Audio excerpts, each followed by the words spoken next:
সামনে নদী, ডান দিকে শিকারী, বাম দিকে সিংহ আর পিছনে জ্বলন্ত আগুন।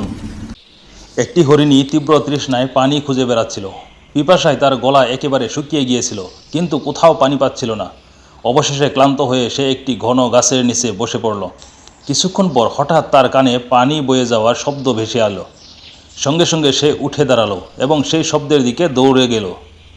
কিছু দূর গিয়ে দেখলো সামনে এক নদী বইছে। নদী দেখে তার আনন্দ আর ধরে না। সে দ্রুত দৌড়ে নদীর তীরে পৌঁছালো। কিন্তু ঠিক তখনই ডান দিকে তাকাতেই সে দেখতে পেল এক শিকারী, তার হাতে ধনুক, আর সে হরিণীর দিকে নিশানা তাক করছে। বাম দিকে তাকিয়ে দেখল সে এক ভয়ঙ্কর সিংহ জুপের আড়ালে লুকিয়ে আছে, হরিণীর উপর ঝাঁপিয়ে পড়ার প্রস্তুতিতে। পিছনে ফিরে দেখল জঙ্গলে আগুন লেগে গেছে। এখন হরিণী চারদিক থেকে ফেসে গেছে। সামনে নদী, ডান দিকে শিকারী, বাম দিকে সিংহ আর পিছনে জ্বলন্ত আগুন। হরিণী এক গভীর নিঃশ্বাস নিল এবং ধীরে বলল, যাই হোক, আমি তো মরতেই যাচ্ছি, তাহলে কেন না আগে আমার উদ্দেশ্যটা পূরণ করি। এ কথা বলে সে শান্তভাবে নিচু হয়ে পানি পান করতে শুরু করলো। ঠিক তখনই আল্লাহর কৃপা নেমে এলো। মুহূর্তের মধ্যে আকাশে কালো মেঘ জমল, বজ্রপাতের শব্দ হলো আর ভারী বৃষ্টি নামলো।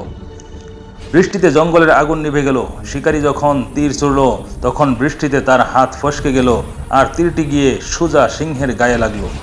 সিংহ ক্রোধান্বিত হয়ে গর্জন করলো এবং শিকারীর দিকে ঝাঁপিয়ে পড়ল। যখন হরিণী পানি পান করে চারপাশে তাকালো, দেখলো না শিকারী আছে, না সিংহ, না আগুন, সব কিছু শান্ত ও সব বিপদ শেষ হয়ে গেল। এই গল্প আমাদের শেখায়, যখন জীবনে চারদিক থেকে বিপদ ঘিরে ধরে তখন আতঙ্কিত না হয়ে ধৈর্য ধরুন এবং আল্লাহর উপর বিশ্বাস রাখুন, কারণ তার রহমত আসতে কখনো দেরি হয় না।